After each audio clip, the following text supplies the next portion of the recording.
Well, thank you very much, John. It's a tremendous honor for me to have this opportunity to talk to the ICE, but also to have the honor of an award carrying the name of Sir Vincent Wigglesworth.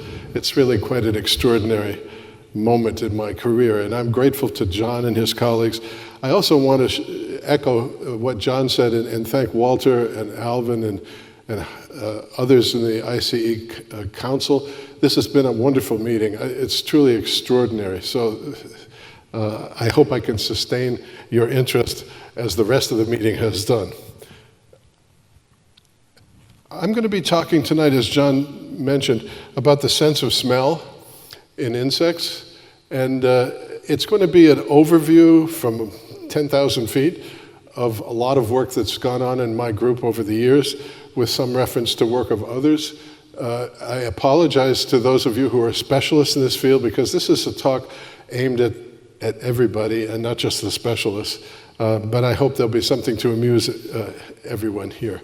So we're going to be talking about the sense of smell, and I'd like to start, though, by paying homage to Sir Vincent. I had the great honor of meeting him just once.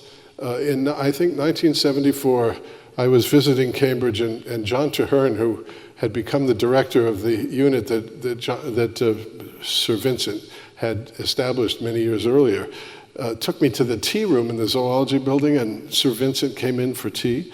So I had the opportunity to meet him. He was about as cheerful as he looks in these pictures.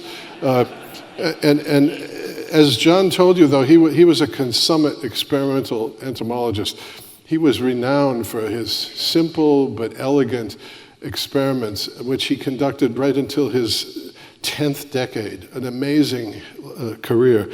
But to give you a little flavor for what it must have been like to be with him regularly, and before I move on, I want to read just one little section from a recent article in the Antenna, which is the Royal Entomological Society's magazine. This is now referring to meetings of the Royal Entomological Society about 50 years earlier. Seeing the legendary figures in battle was a major draw for attending the meetings. One could also see and hear Sir Vincent Wigglesworth of Cambridge University. He had a cutting edge to his comments, so sharp that people would avoid a thrust in their direction. He was therefore rarely challenged after he had spoken, and accordingly tended to have the last word in any discussion. I kind of envy him for having the last word. Anyhow, he was amazing, and John has mentioned already what he's most known for. I first encountered his very famous book on the principles of insect physiology, was my primer in the field. A book that by the time I saw it was in an advanced edition, but he wrote the first edition in 1939, and basically was the father of the field of insect physiology, and as John said, endocrinology in particular. So it's really a wonderful occasion for our Congress to remember him. Now, I first heard about sex pheromones and chemical communication when I was a freshman in university, a first-year university student, the year after the word pheromone was first coined. I had gone to college to be a music major, but I took a biology course in my first year that changed my whole life trajectory. And for those in the audience who are young, I can't really see how many students are here. I just want to tell you that this is a great example of how we don't know what we're doing at any one moment. I had thought all my life up to that point that I would end up being a musician, and within 6 months of my first year in university, I had decided to become a scientist.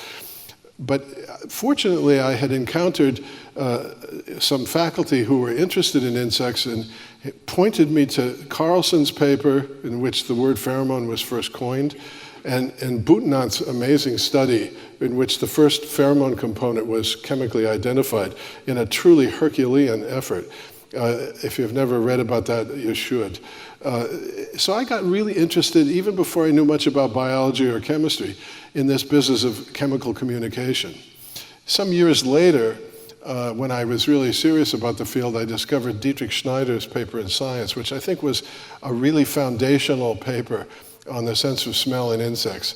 It's not that others hadn't thought about it before, but that really lit the field on fire. And it's been burning more and more brightly ever since. So this was an early interest, but it took a long time for me to really bring it to a coalescence in my own life, because I never studied entomology in my whole education. It came about later, but the interest was there. Now, what really got me into the field that I'm going to be talking about tonight is my encounter in 1965 when I was a graduate student with this little book. The image on top here is what the original book looked like. This was Kenneth Roeder's little book called Nerve Cells and Insect Behavior, and it was an epiphany for me. I read the whole book in one sitting, and when I put it back on the new bookshelf in the library, by the way, a library for the young people here is a big building full of books. I knew when I put that book back on the new bookshelf that that's what I wanted to do. But I had to finish my PhD on the bioorganic chemistry of enzyme reactions in bacteria before I could do it. Anyhow, I'm very much indebted to Ken Roeder and his inspiration. Now, in talking about insect olfaction, I want to lay the groundwork before getting into our own work. I had the good fortune, after I had just started to work in this field, to meet Dietrich Schneider. He, as I said, wrote the science paper in 1969, and he had established a group in the Max Planck Institute for Behavioral Physiology in Seewies, and that was really the world's leading group at that time in the field of insect olfaction, particularly with respect to moth pheromone communication. They did their work on silk moths, as you can see in the slide, but that group, every one of them was a pioneer in and they were all he's, subfields. Particularly, Karl-Heinz Keisling was a physiologist and biophysicist who really did pioneering work on how odor molecules are transduced by receptor cells in antennae, long before we knew about the molecular basis for that. And these people became my teachers, my inspiration, my family. For many years, I went to Seewies and every chance I got. So I really want to remember Dietrich Schneider here and his colleagues who really did fantastic work and I think laid the groundwork for what all the rest of us do now in insect olfaction. Now, my work, the work of my group, focuses on the functional organization, post-embryonic development, physiology, and behavioral roles of the insect olfactory system, and as you'll see, particularly in a moth. And unlike most people working in this field, particularly in the field as it is now, very strongly developing, I don't work on transduction and olfactory receptor cells, I work on the brain. So we're going to be talking about the brain tonight. But in order to do that, with the techniques that were available then, and which I still believe are very powerful methods, we had to have a big insect. We needed an insect that was large, that had neural circuitry and nerve cells that were accessible to the techniques that I'll show you tonight. We wanted it to have the advantage of an invertebrate, identifiable neural elements and relative simplicity, at least numerical simplicity. And I have to confess that in choosing this model organism, my goal was to learn about olfaction in general through the study of a tractable organism. It's my real passion for insects developed slowly after that. And on I could go in this list of criteria. Well, I didn't know entomology, so I went to somebody that I knew really well and asked for advice. That was Fotis Kafatos. I think some of you may know Fotis or know of him. Just as cheerful as he looks there. When I asked him what I wanted, he got that same look on his face, and he took me down the hall to a lab room and reached in an incubator, and he pulled out a caterpillar the size of a large Cuban cigar, and he said, "That's what you want." That was Manduca sexta, a fifth instar caterpillar. Well, I asked him if I could have some to take back to my lab, which was in another part of the university.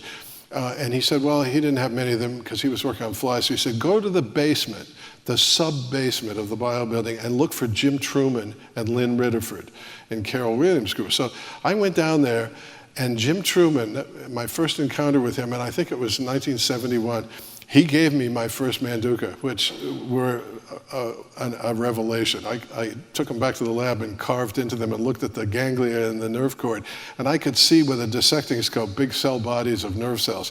That's what I want. That's my animal.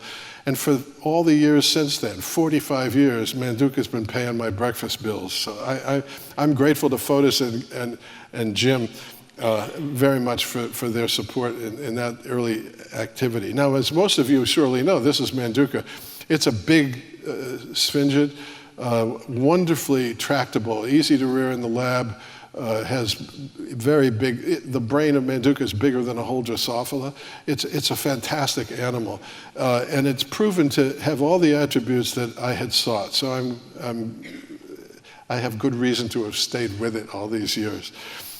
Moreover, as I'll be showing you, it has behaviors typical of moths, very dependent on olfaction. So it gives us the opportunity to do behaviorally relevant work on the neural elements underlying the behavior.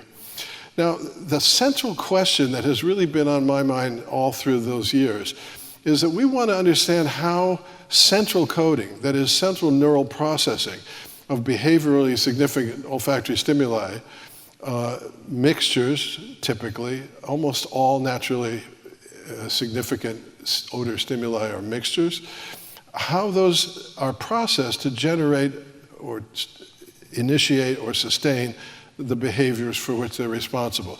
So this little cartoon shows a Manduka trying to figure out if all those volatiles it's getting are coming from its preferred host plant flower in the Sonoran Desert where I live, Datura redii. And we'll talk about that in a few minutes.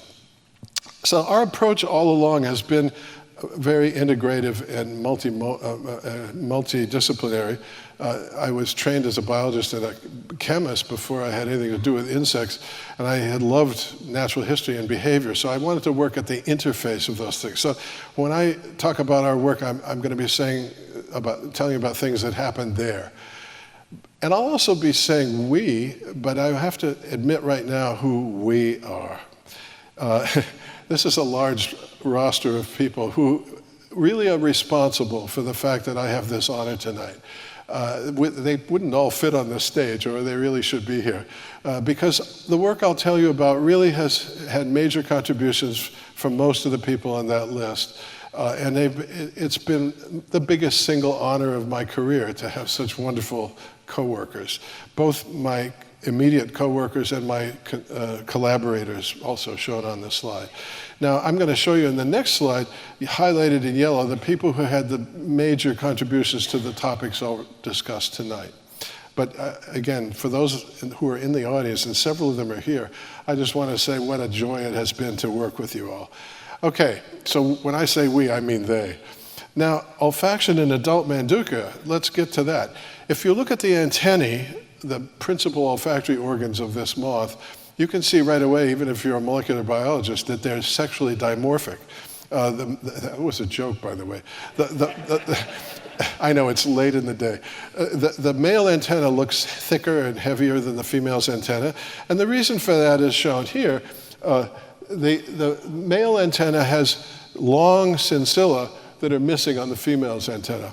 And we'll talk about those long trichoid sensilla as we go further into the topic tonight. Now, among the structures that emanate from the antennal flagellum are peg-like structures and hair-like structures that you can see there. These are all sensilla, and to generalize, they're structures that are cuticular extensions that have some number of sensory nerve cells, the olfactory receptor cells, innervating them, sending receptor cilia up into the lumen of the peg or the hair. That's the receptive part of the receptor cell. The cell bodies are here. There are other cells that make up the rest of the sensillum that produce this fluid that bathes the receptor cilia and so forth. And then the nerve cells that you see here in green, they send their axons from the antenna through the antennal nerve that you'll see in a minute into the brain. And then that's where our business begins. So what happens here is transduction of odor molecules into neural activity. That is a huge industry now, studying that business, mainly today in Drosophila with very powerful molecular and genetic tools. but also in many other taxa. That became a big industry starting about 25 years ago with the discovery of the big gene family in mammals that encodes olfactory receptor proteins. That won a Nobel Prize for Buck and Axel. Then about 10 years after that, many people, led first by John Carlson and Leslie Vaussall and a few others, started to find the corresponding genes in insects. And now many insect taxa are being studied to look at their olfactory receptors and to characterize the ligands to which they respond and so forth. This is a big business, and it's really an elegant set of studies that account for the first step in olfactory information processing. But it's the last thing the odor molecules do, is to activate selectively this or that olfactory receptor cell. And after that, it's all a matter of neurobiology, and that's what we're going to talk about tonight. Now, what happens in the antennae up here is, as I said, transduction into electrical activity. That's carried by axons of the receptor cells that pass through this nerve into the anterior-most structure in the brain, which is called the antennal or olfactory lobe of the brain. Here you see the real thing. This is the antennal nerve here. You can see stained in black is essentially all of the olfactory receptor axons in that antennal nerve. And this is just in a section, so you can see a lot of them even in one section. And you can see that they up here look more or less parallel. Then there's some chaotic thing happens here, they start crossing. And finally you see bundles or fascicles of axons projecting out of this chaotic zone and into ball-shaped structures, very clearly here and here.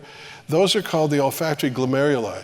It's been known since the 19th century that the olfactory center in the brain of essentially every metazoan that has an olfactory system is characterized by these condensed neuropil knots that are called glomeruli. There are very few exceptions to that. And here you can see that olfactory receptor axons project from the antenna into glomeruli. You can't see, we can't tell from this what the rules are for projection, but you can see that that's where they're going. Now, in passing, I just want to mention something interesting about this chaotic looking zone here. We call that the sorting zone, and the reason we call it that will become clear now in this cartoon. Here you have olfactory receptor cells up in the antenna, up in the flagellum, in the sensilla of the flagellum. And we've used colors to indicate different receptor phenotypes. That is, cells expressing different olfactory receptor proteins, so endowing each cell with its responsive profile. So you've got ones that smell red things, one that smell green things, and so forth. Well, they send their axons through the antennal nerve in a pattern that's somatotopic. That is, they come parallel, all parallel with each other down through the antennal nerve, organized according to where they came from on the antenna. But all of a sudden, when they get to the sorting zone, during development, they encounter a population of very remarkable glial cells. These glial cells have migrated out from the developing antennal lobe and sit there at the entry to the antennal lobe. As I said, right here, just where the axons are entering the antennal lobe. And those glial cells oversee reorganization or sorting of the axons, so that what emerges from that sorting zone are now fascicles of axons of like tuning. So all the blue responsive axons go to a single glomerulus, and all the red responsive axons go to a red glomerulus, and so forth. This principle was first demonstrated conclusively in insects, but it's now known to be the principle that governs the organization of olfactory pathways in mammals like you and me, and many other creatures, fish and birds, you name it. So those glomeruli can be thought of as mailboxes that are receiving input from one segment of the olfactory world determined by the response characteristics of the receptor cells that project into that mailbox. So this is kind of categorizing odorants according to some rules that are characteristic for that species. Okay, now looking at an expanded cartoon, again we have the head with the brain, the antennal lobe, and down here are cartoons of the antennal lobes of males and females. This is in Manduca, but it's not terribly different from many other moth species. In both females and males, there are 63 glomeruli. These are identified neuropil structures. And in other insects now, there are many examples where all the glomeruli are also identified. That's a huge advantage. There's no vertebrate animal where you can say that all of the glomeruli are identified and can be studied in animal after animal reliably, but we can do that in several insect species now. And that's very advantageous experimentally, as you can imagine. Now, so there are 63 glomeruli. They receive input from about 350,000 olfactory receptor cells along the antenna. So there's a huge convergence of receptor cell axons onto glomeruli, very similar to the convergence neurology in our olfactory system. And then processing that input are cells that have their cell bodies in a lateral group, a medial group, and a very small anterior group that isn't shown here. They add up to about 1,200 central neurons innervating those glomeruli and receiving and processing input from the olfactory receptor cells. So all of that numerology is kind of similar to the ratios that we show and mice show and so forth. So it's a general principle. It probably has been around a long time in evolution as a general principle. But here we have a system which has proven to be quite tractable for understanding what's going on in glomeruli and why are they important. Now, in addition to 60 sexually isomorphic glomeruli shown in green that are the same as far as we can tell in males and females, each of those two genders has 3 sexually specific or sexually dimorphic glomeruli. There are 3 female glomeruli. 2 of them we call the large female glomeruli, pretty imaginative name, and this S glomerulus. Those are the 3 that are female specific. And in males, there are 3 male specific glomeruli shown in red. 2 of them are bagel or donut shaped. These 2 here, so we call them toroids, the first and second toroid. And the third one is this multi-lobed thing up here that looks like a puffy white cloud. So 40 years ago, we named it the cumulus, just because of what it looked like. Those 3 big, interestingly shaped male-specific glomeruli will be something I'll talk about in a few minutes. And I'll say something also about one of the the large female glomeruli. This one right here, I'll tell you about that when we get there. So this is the general layout summarized in this cartoon. I'll just give you one example of an identified glomerulus. Pablo Gerenstein, who was a postdoc in the lab some years ago, he showed that a glomerulus down here at 6 o'clock in both males and females is the site of processing of carbon dioxide, which is an odorant for insects, as I'm sure most of you know. As in bloodsuckers, where CO2 is very important in their orientation to and propensity to feed from a host, here carbon dioxide, we know, thanks to Pablo's work and the work of others in the lab, is important for nectar feeding from flowers. So CO2 seems to have a kind of a leitmotif of being involved in feeding behavior. So that's one example of a narrowly tuned specific glomerulus of known function. Now there are 2 main cell types, neuronal cell types in the antennal lobe. There are actually many variations on the theme, but I'm just going to talk about the big picture. One of them is a so-called stellate cell that you see here, my favorite looking cell. I think they're gorgeous. Stellate means star-like, and it's a term that neuroscientists use to describe cells like this.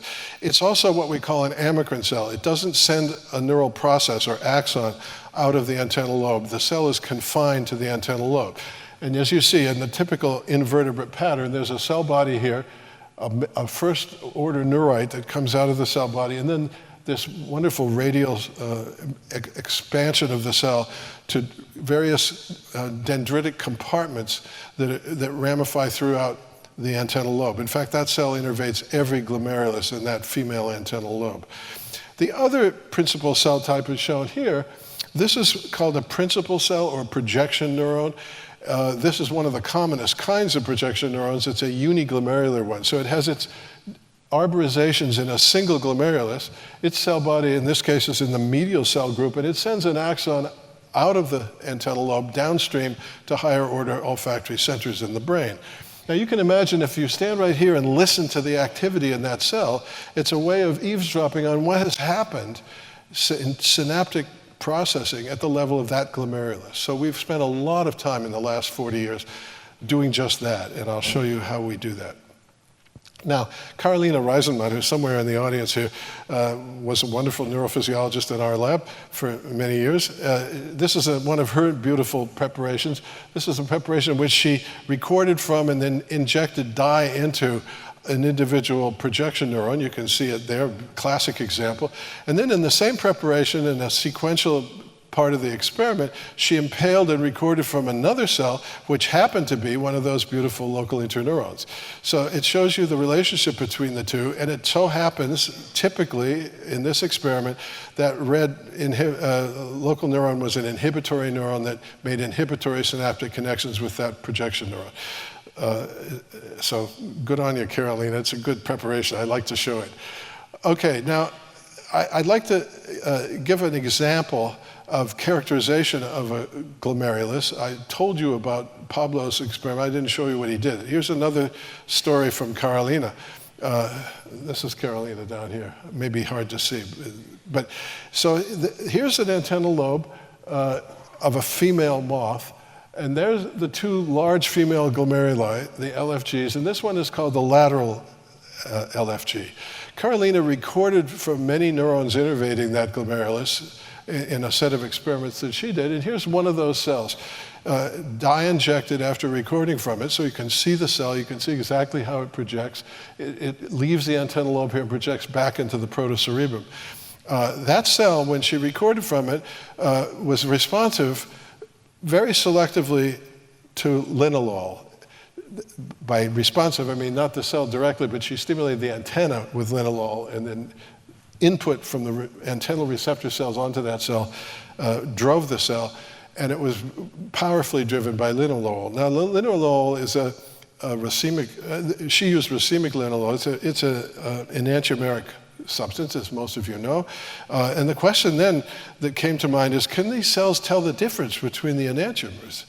There wasn't much of anything in the literature about that kind of question, but we were curious about it.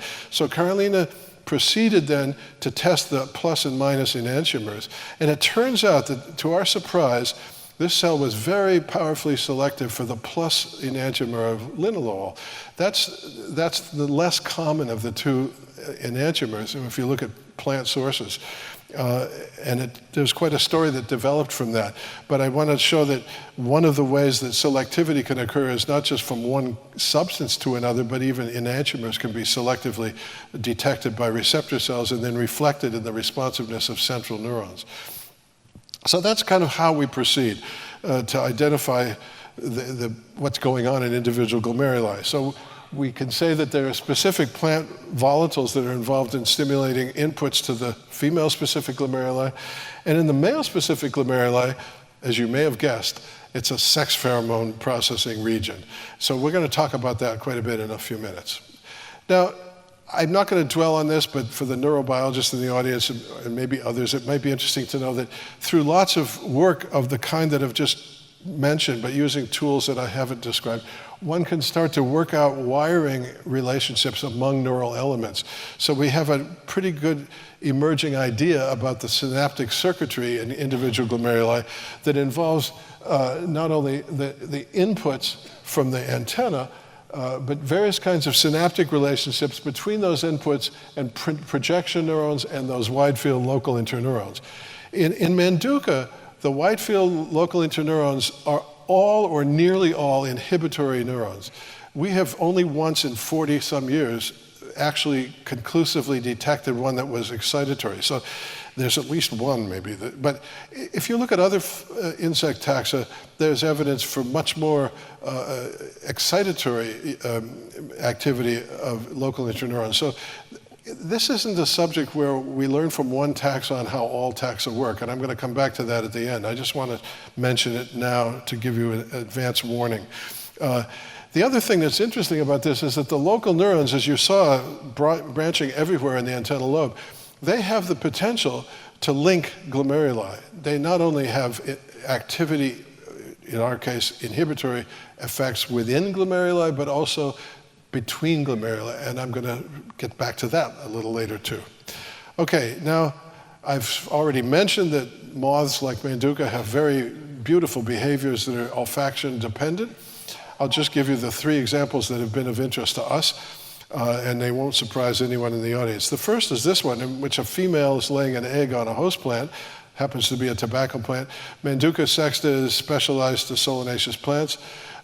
And it's interesting to note that unlike the story with some other Lepidoptera, Manduca sexta seems to make the assessment that it's a host plant before she even touches the plant.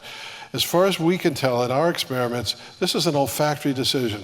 And I haven't got time to describe the evidence for that, but it's really a very strong case that she doesn't have to contact the plant to know that it's a host plant.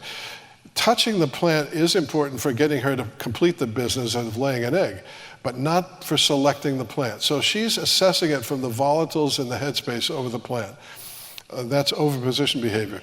Foraging and nectar feeding is another behavior of great interest to us. Obviously, these beautiful flowers, this is Datura wrightii, that is one of the main host plants in the Sonoran Desert where we live.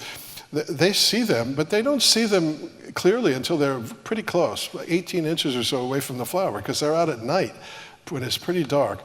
And the insect visual system just doesn't work very well at a big distance. So they orient to these flowers from a distance using olfaction, and they only use vision when they get close and to track the flower as it moves in the breeze so that they can suck nectar from it and not lose track of the flower. Interestingly enough, they not only feed on nectar, but they transfer pollen in the process. So they're important pollinators. They are the important pollinators for this plant.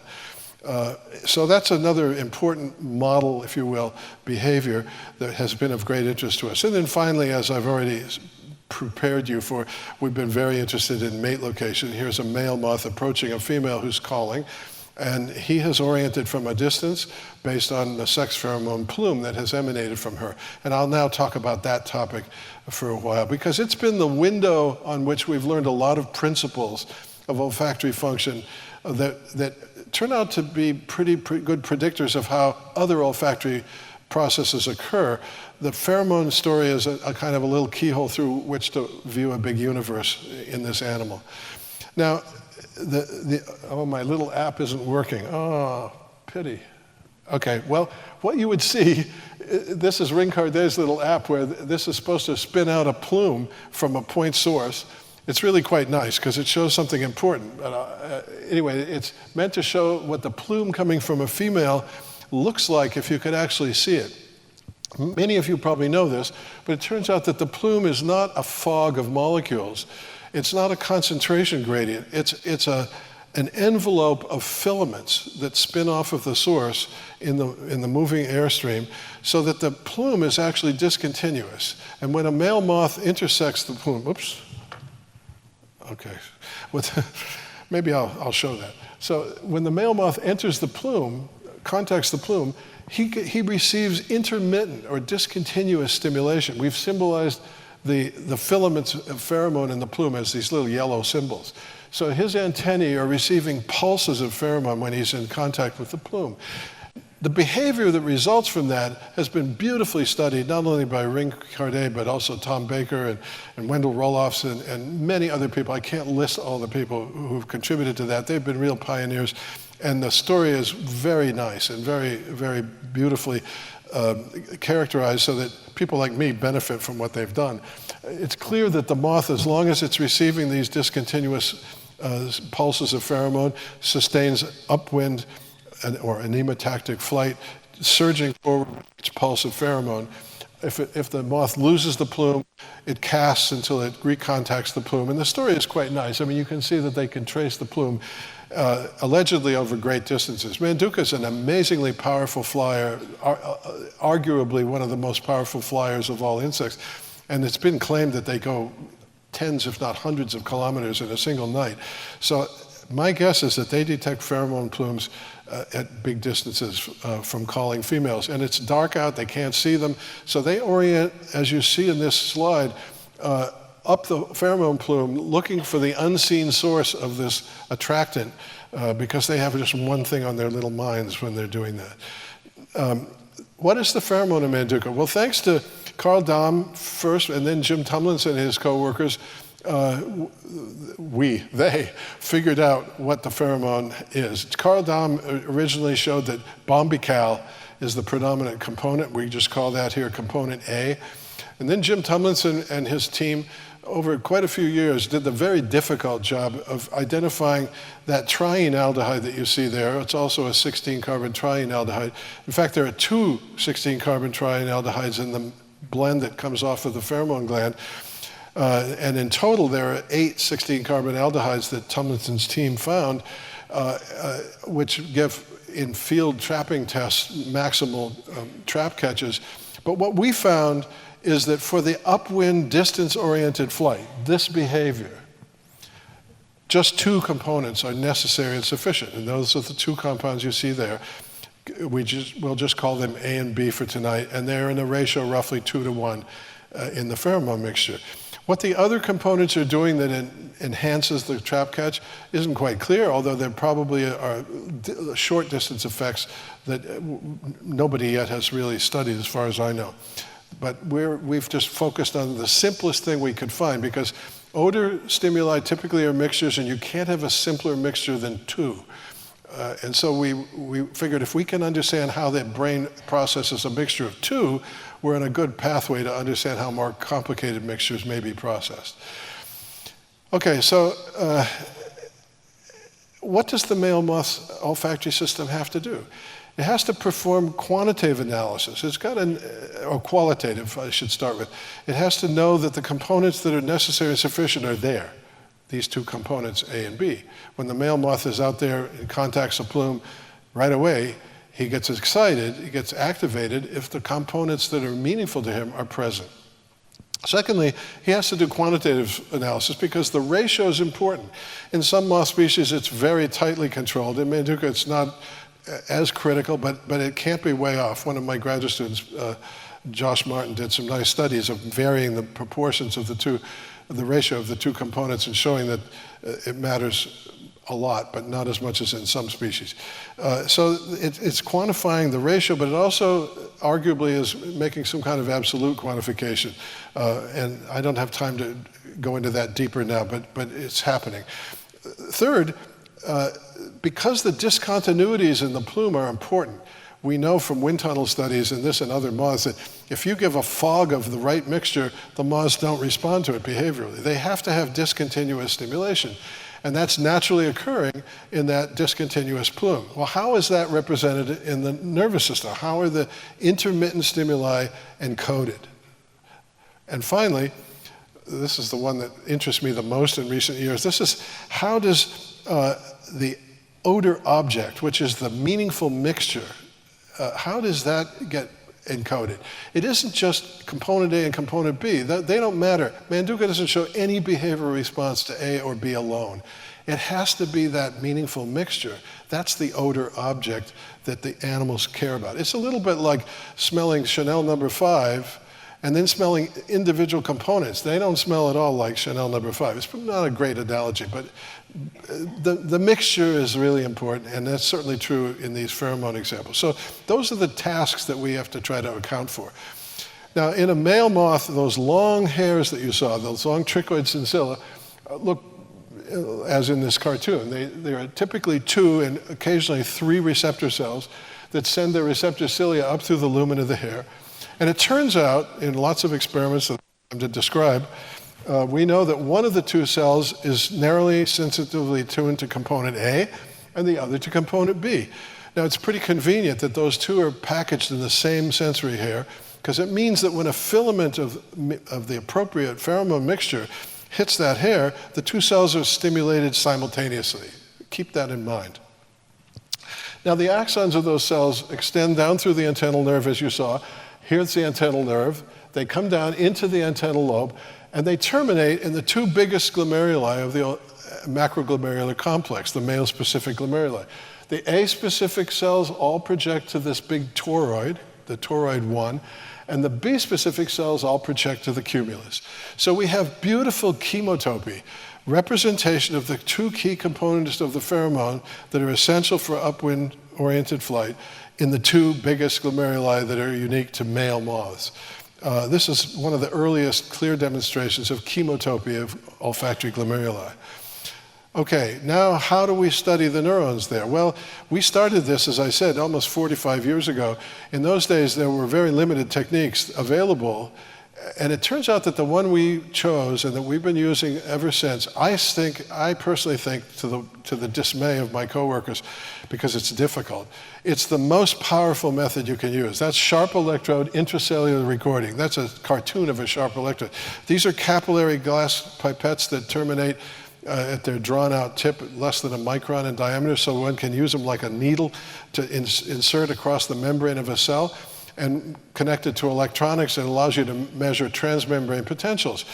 It also allows you at the end of the experiment, as badly shown up here, to inject a dye into the cell so that, as you saw already, we can see the cell that we recorded from. We can see not only where it is, but what kind of a cell it is, where is it projecting, and so forth. Other methods don't let you do that, but even more importantly, this has amazing temporal resolution. Again, hold that thought in mind. It's very critical for our experiments.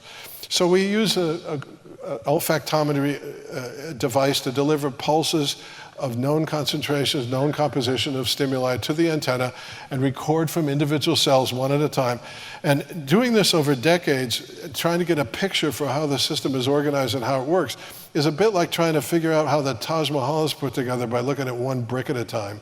But with time, it starts to come into focus. And we, as I've already indicated, we have a pretty good understanding of a lot of the circuitry and how those coding processes are carried out.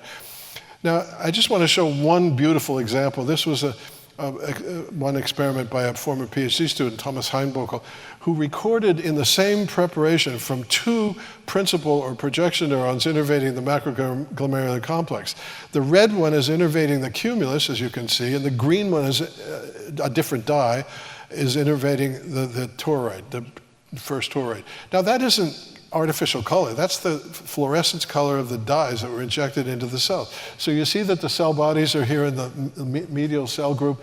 The two cells are nicely confined to the two glomeruli, and they send axons pretty parallel downstream to higher order centers. And you'll see where they go later. But he showed very nicely in this intercellular experiment that the red cumulus cell is specifically responding to component B, and the green toroid confined cell is responding to component A, as you'd expect because of what I told you about where the receptor fibers project. So there's no big surprise yet. In fact, in some way it's almost boring, but it's not so boring because these two cells not only are responding to the inputs to their respective glomeruli, but these types of cells can encode the concentration of the stimulus that's driving the input to them.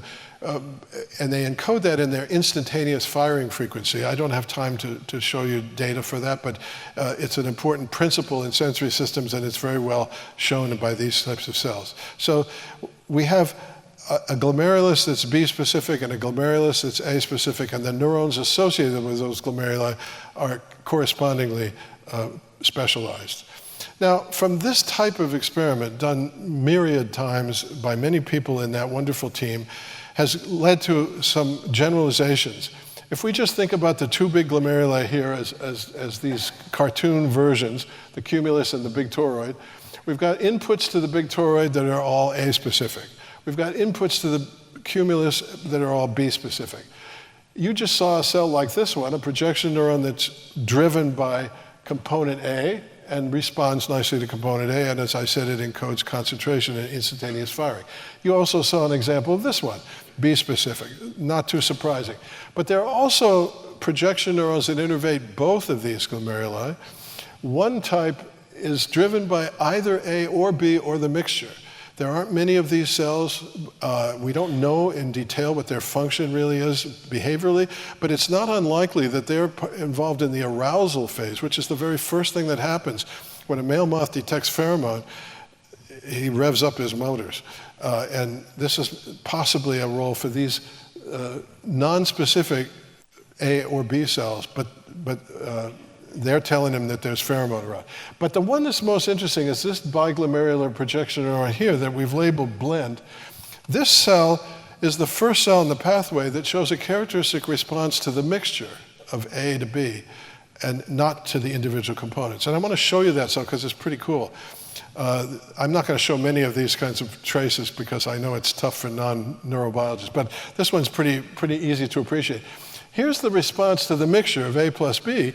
It's what we call an off-on-off response. So the initial part of the response is inhibition, then there's a little burst of activity, and then there's an after period of quiescence.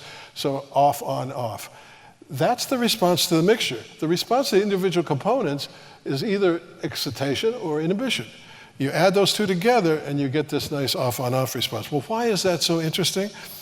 Well, it's because of what these cells are capable of doing. Down here, you see responses to 10 pulses of the pheromone mixture per second. So that's like da-da-da-da-da. And in fact, I'll show you what it looks like. Watch the dots. That's 10 per second. And you can see that that cell beautifully follows 10 pulses per second. Well, that's right in the middle of the range that a flying male moth detects in a plume. So these cells are beautifully enabled by their response properties to track the discontinuities in the plume, and we knew that there had to be a way in the olfactory pathway to track those discontinuities because they're essential for the behavior to unfold, as I've already explained. So here we've got cells that are doing that. Okay, so what I've shown you is that there are several coding mechanisms that operate in parallel just in these two male-specific glomeruli. There's this sort of spatial coding, which is using the mailboxes, the glomeruli, to represent or to gather together information about particular chemistry, that is the components of the pheromone, the odorants that drive the inputs to those glomeruli. So this is chemical coding. And the glomeruli together I think of as a chemotopic array.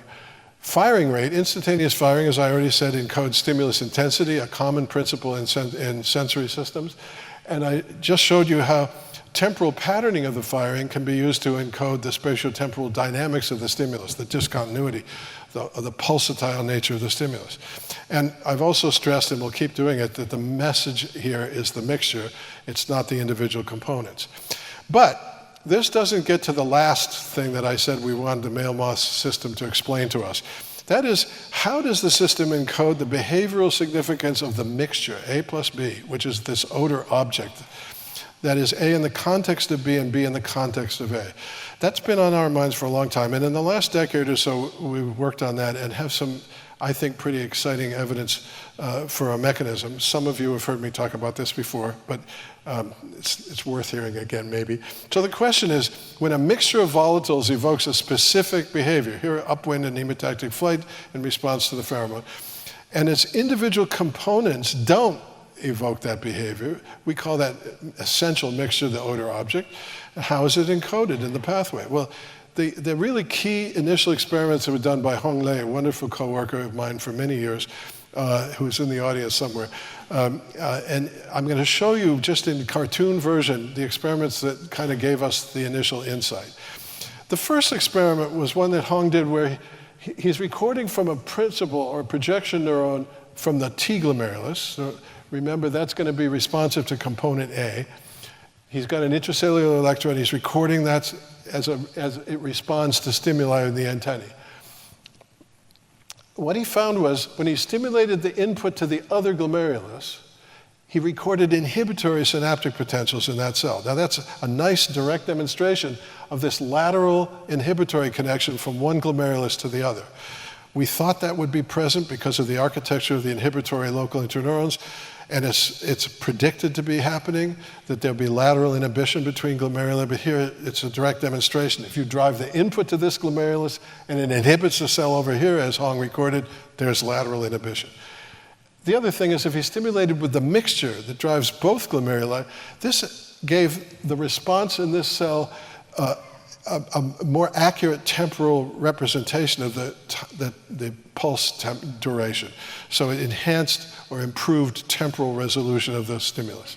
Now, the really key experiment is this one. In this case, Hong recorded intracellularly from 2 projection neurons in the T glomerulus. As you would expect, they both respond when you stimulated with component A. So in stimulating the input with component A, both cells responded as you'd expect, and there was a low degree of coincident firing between the two cells. And coincidence in this case means action potentials that are within 3 to 5 milliseconds of each other, so basically occurring at the same time in the two cells. But when he stimulated with the mixture, Remember, this component drives inhibition from the adjacent glomerulus. When he stimulated with the mixture, that coincident firing of the two cells was significantly increased, significantly enough that Nature Neuroscience was willing to publish it. So the case was persuasive, I think. So we talked about this. We thought, maybe that's it. Coincident firing of principal cells from the glomeruli might be a way of encoding A in the context of B and B in the context of A. So we add that as a possible coding mechanism. But if it's really happening, we should be able to look in the targets of those output cells, which are over here in the lateral protocerebrum. This is looking at the brain from the top down and just a cartoon of the output pathways from the cells in the antennal lobe. All of them project over here to this lateral protocerebrum and different olfactory foci there. If, in fact, the coincident firing is an important mechanism, there should be coincidence detection by neurons over there in the target region. Now, Hong has tried to find that and has had preliminary tantalizing evidence, but never have been able to get proof of coincidence detection. So that's a challenge to those of you sitting out there who want to push electrodes. This is something really worthy of additional work. But now I want to say something about what happens after the information reaches the lateral protocerebrum, because that's not the end of the story. Pheromone is going to affect the flight motor. It's going to affect the behavior of the animal. So the information somehow has to make its way to the thorax where the musculature for flight is controlled, and that's not going to get there just by going to the lateral protocerebrum. We had a coworker some years ago, a wonderful Japanese postdoc named Ryohei Kanzaki. There's Ryohei. He did a series of experiments that were, I think, really stunning. He was interested in cells higher up in the brain, like this one. This is a cell that innervates on both sides of the brain a structure called the lateral accessory lobe. Those are here shown in red. Now, the lateral protocerebrum that we were just talking about is over here. These lateral accessory lobes are structures that were well known, but we didn't know what their function was in olfactory information processing. So this is a cell he recorded from and then dye injected. And the recordings are down here. This is, to me, still a stunning result. When he stimulated the antenna with just pulses of clean air, there was no effect on the background firing of this cell. When he stimulated with just a wash of the pheromone gland of a female, there was a gradual increase of firing till this cell really kind of got very excited, but it was slow to develop. When he stimulated with component A alone, no effect on background firing. When he stimulated with B alone, no effect. But look at this. When he used the synthetic A plus B 2-to-1 mixture, and he stimulated the antenna, the cell went berserk. We call that long-lasting excitation. That's an understatement. So it ramped up, became more dramatic than this, probably because of the weaker stimulus that we were able to get by washing the pheromone gland. Here we had a pretty strong, pure stimulus. This went on for upwards of a second, which is a very long time. And it's fascinating to see because that activity is being conveyed by this cell down into the thorax. So it's a good candidate for being a cell that's influencing the flight motor in the thorax. And it's kind of what you'd expect if you think about the counter-turning motor pattern of an anemotactic flight in a moth. You want something that's like a thumb on a switch that's going to sustain elements of the flight behavior until the next pulse of pheromone comes along. This cell is a really good candidate to do that. But again, it's a challenge for people out there that might want to work in this field. Go after that and figure out if that's really what the cells are responsible for. Okay, so this just summarizes some of Ryohei's work. So the input from the pheromone receptors in the antenna comes here to the lateral protocerebrum and then has inputs onto a number of different cell types in the more central regions of the brain, including the one you just saw that projects contralaterally to the lateral accessory lobe and then down through the nerve cord. Okay. Oops. Yeah. Now, let's move ahead because we've talked about pheromone, but if this coincidence idea is right, it should work for other mixtures that are behaviorally important, where we have an odor object that's maybe more complicated. So we then turn to foraging and the interactions of Manduka with Datura. So if the coincidence hypothesis is correct, it ought to work there too. So here comes the story of Jeff Riffle, a terrific postdoc that was in our lab. He's now a professor at University of Washington in Seattle. Jeff was fearless and did wonderful things. So here's just a quick summary of what he did. He went out in the field and trapped volatiles from flowers of datura growing out in the desert, absorbed them onto little cartridges, took it into the lab, desorbed it into a GC, identified a lot of compounds. Basically, he found more than 60 volatiles in the headspace over a datura flower. And the question then is, well, the behavior of the moth orienting to the flower, does that depend on those 60 compounds? Or is it like the pheromone, where maybe a subset of those compounds are important? So we asked the question, which datura flora volatiles are necessary and sufficient to attract Manduca for nectar feeding to a flower? What's the essential minimal odor object? So we hypothesized, kind of crazily, that there would be antennal lobe projection neurons that respond selectively to components of that mixture if those components are really the critical ones. So Jeff went after that. It's a daunting prospect, but he used a technique that I can only very sketchily outline here, but if you're interested, it's all published. What he did was to inject the mixture into a GC, run it through the GC, split the stream here so that we could visualize the peaks coming off the GC through an FID, and then at the same time, those peaks are being delivered into an airstream to an antenna. While he's recording not only from the antenna, so it's GC EAD, but he's also recording from the brain. As far as we knew, that wasn't something others had done before, to use the brain of a live insect as a detector on a GC. He did that with a multi-electrode array that allowed him to record from quite a few neurons all at once. That helped take a big, demanding project and make it tractable. And to make a long story short, what he found was neurons that, by the basis of their waveform properties, were probably projection neurons in that antennal lobe that he was using as a detector, that were selectively responsive to 9 of the more than 60 compounds in the headspace of the flowers. So then again, drinking beer one afternoon, we said, well, maybe those 9 are the essential odor object. So Jeff proceeded to test that idea. The way that was done was to use a laboratory wind tunnel with flowers made of paper. These are just surrogate flowers. Dope them with various mixtures from those 9 compounds, and in the wind tunnel, test the response of flying moths. So this is just a flight path of a moth that was launched down here to a flower that was carrying the full 9 components.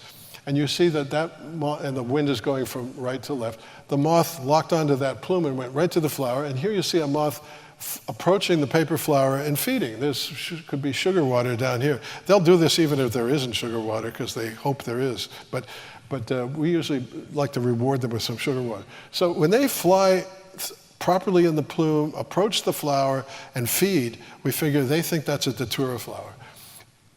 When they don't think it's an appropriate flower, even though they can see it, they fly randomly in the plume, in the moving airstream, and show no interest in the flower. So those are very clear positive and negative behavioral results. Well, now this looks complicated, but it's not as bad as it looks. What Jeff did then was to test the 9 components and compare their effect in the blend proportions that they exist in the floral headspace with the response to the whole floral scent of more than 60. And what you see here is for the entire 60 volatiles, about 60 or 62% of the moths Jeff tested did the whole thing. They locked onto the plume, flew up, approached the flower, and attempted to feed. So that's the behavior standard for the actual floral scent. Now, when he tested the 9 volatiles, he got something that wasn't statistically different from that. When he tested 5, not statistically different. 4, he got all the way down to 3 of those compounds, which were these 3. The 2 aromatics, benzaldehyde and benzyl alcohol, and linalool. Here we were testing just racemic linalool. That mixture was as good as the entire floral scent in triggering and sustaining this behavior in the moths. So we proceeded then to think, well, that is the essential odor object. If Jeff tested other mixtures from this set of components that didn't include those three, they gave very substandard behavioral responses. So we figure you've got to have those three. And I should say, just in passing, in case anyone's interested, that when plus linalool is used here, in place of the racemic linalool, it's as effective. So it may well be that it's the plus, but it seems that using the racemic mixture is as good. The plants emit both. Okay, so that's the idea. Now the question is, what about coincident firing? If that odor object is encoded in the brain the way the pheromone blend was encoded, we should see coincident firing. And I've just summarized something complicated as simply as I could. Here are the various mixtures down to the 3-component mixture. You get the complete behavior with all of those, as I showed you. And all of those evoke greatly enhanced coincident firing among neurons that Jeff detected that were tuned to these components, as compared with just controls or the behaviorally ineffective mixtures that did not evoke that greatly enhanced coincidence. So it's a lot like what we saw with pheromone. I'm just not showing you the actual data because of time. So this is a nice support, at least a step of support, for the coincident firing hypothesis, and we're quite excited about this. It's time for others to carry on with this because my time is pretty much up, but I think it's a wonderful beginning of what probably is going to be a terrific story. This is the conclusion slide. I'm not going to read it because I'm out of time, but I do have a couple other things I want to say. Notice that we took the conditional out of this. We now are pretty confident that coincident firing is an important coding mechanism. I've talked to you now about the olfactory pathway in Manduka from the receptors in the antenna through the glomeruli in the antennal lobe over here to the lateral protocerebrum. There's a lot more here that we didn't talk about, the mushroom bodies, the feedback circuitry. It's a rich and wonderful playground for someone interested in sensory neurobiology and behavior of insects. And a lot of good people now are studying various aspects of this olfactory system in various insect taxa. It's wonderful because when I started, there were only a handful of people in the world who cared at all about it. And I must tell you that when I started out, I was told by review groups at NIH that, doesn't this young man know that you can't record from nerve cells in an insect brain? That's the way it was when we began. I'm happy that we proved them wrong. That isn't the only harsh input I've had, though, and I'll say a word about that in a moment. I just want to mention this, and I haven't got time to talk about it, but the reference is down here. Josh Martin et al., this is the Progress in Neurobiology in 2011. We wrote a review looking at 4 of the main insect model systems used to study olfactory information processing. Locusts, bees, honeybees, Drosophila, and moths. And talked about the really striking differences that are found in those olfactory systems. It isn't right to think that if you've understood the olfactory system in Manduka or Drosophila, you understand olfaction in insects. These systems are significantly different. And we talk about those differences in that review and speculate about their significance. It's a fascinating subject and shouldn't be surprising to any biologist who understands how remote the relationships among these insects are, how derived some of those species are, how different their interactions with their ecosystem are, how different their behaviors are, and so forth. But there are basic principles that I think do apply very broadly, and I've tried to highlight some of those tonight. Okay, now here comes my final little rant. All through my career, I've had people come after me because I don't live in an entomological environment, or I haven't always. I have people in medical school where I worked and other places say, well, this is all very well and good, but why do you work on a bug? Why don't you work on an important animal? Why don't you study olfaction in mice or dogs or something significant? You can't imagine how much of that I've gotten in my life. So I started 10 years ago ending seminars with a little statement or two about why this is important to do. This audience doesn't really need it, but I'm going to do a little version of it anyway. I've tried to show you tonight that first, these are wonderful model systems. I don't really like that term, but I'll use it. That is to say, if you want to understand fundamental principles of olfaction, an insect olfactory system is at least as good as any other to learn about fundamental principles. And I think some of the ones that we've uncovered in Manduka apply very broadly, like the chemotopic organization of glomeruli and so forth. And we take advantage of Krog's principle. This is something that V.B. Wigglesworth was very proudly an exponent of too. That is the idea that in nature there's going to be a system or an experimental preparation in which you can most conveniently and powerfully study a phenomenon or a process of interest. Well, these olfactory systems are wonderful for learning about olfaction in general, just without reference to the fact that it's an insect. But then we get to the fact that they're insects. And unlike laboratory mice and so forth, these are important creatures, as all of you know very well. I mean, they destroy crops. They destroy the crops from which we get food, fiber, and fuel. They destroy stored food products. They're huge destructors of human food supply worldwide. They're vectors of diseases, of bacterial, viral, and parasitic diseases. You all know that very well. In fact, it's arguable if you add up all the diseases of humans that are vectored by blood-sucking insects, it's the biggest health problem of humans in the world. And people are very stressed right now worrying about arboviral diseases spread by Aedes mosquitoes for good reason. They're also not all bad. I mean, we know that insects do great things too. I mean, we get lots of free pollination services from insects, bees, but not only bees. They give us products that we care about, like honey and silk and so forth. And some of them are parasitoids that prey on harmful organisms. So we get yin and yang from insects. And the thing that's so important, and the reason I'm stressing this now, is that all of these behaviors depend more or less on olfaction. So I have actually had the experience of speaking to an audience like this, full of white coats and stethoscopes, where I said, if you really care about human health, you'd study insect olfaction. I had some people come up to me afterwards and say, that was amazing. Nobody ever said that before.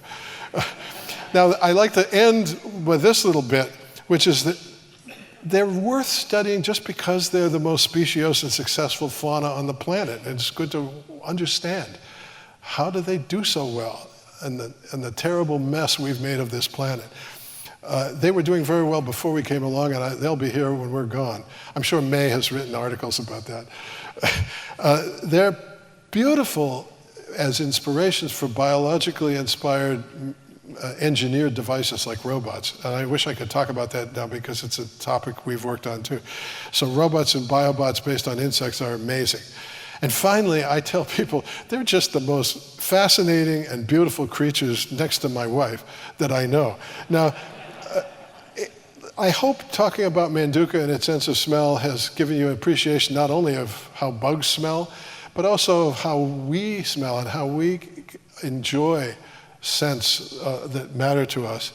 And very finally, I promise my very last slide, I want to do a little homage to people who've made a huge difference to me in my career.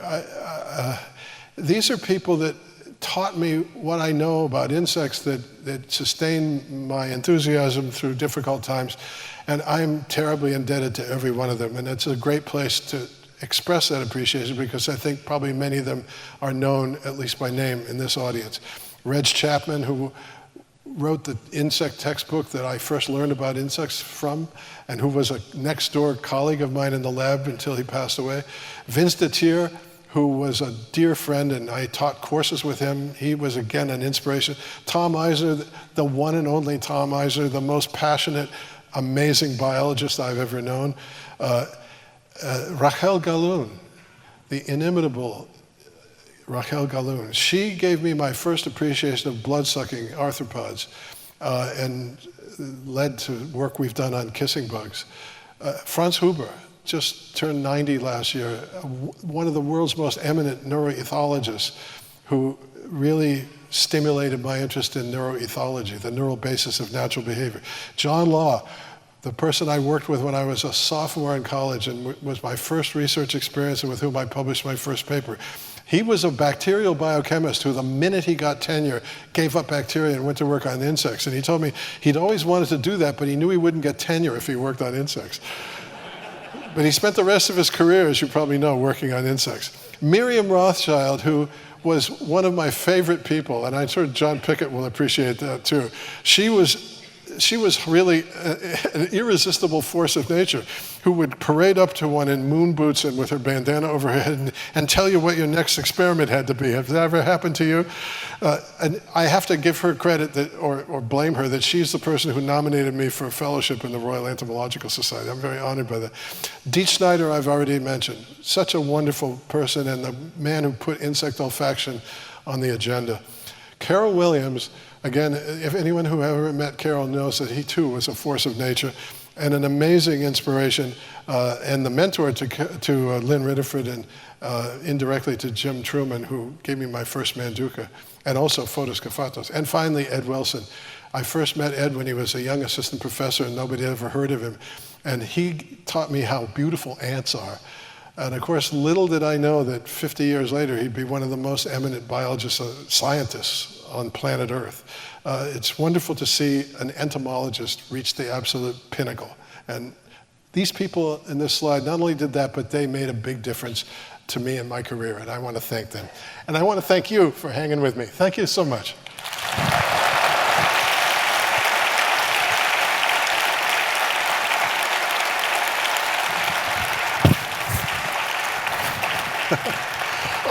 Oh, gold! You're still a photographer. There's a photographer somewhere.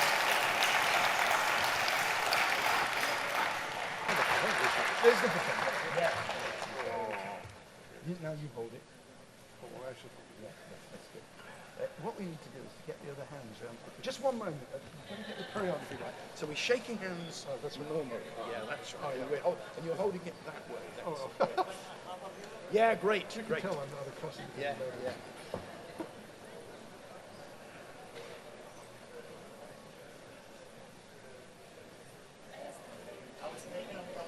Yeah, I'm sorry, I couldn't see you. I can't see anything.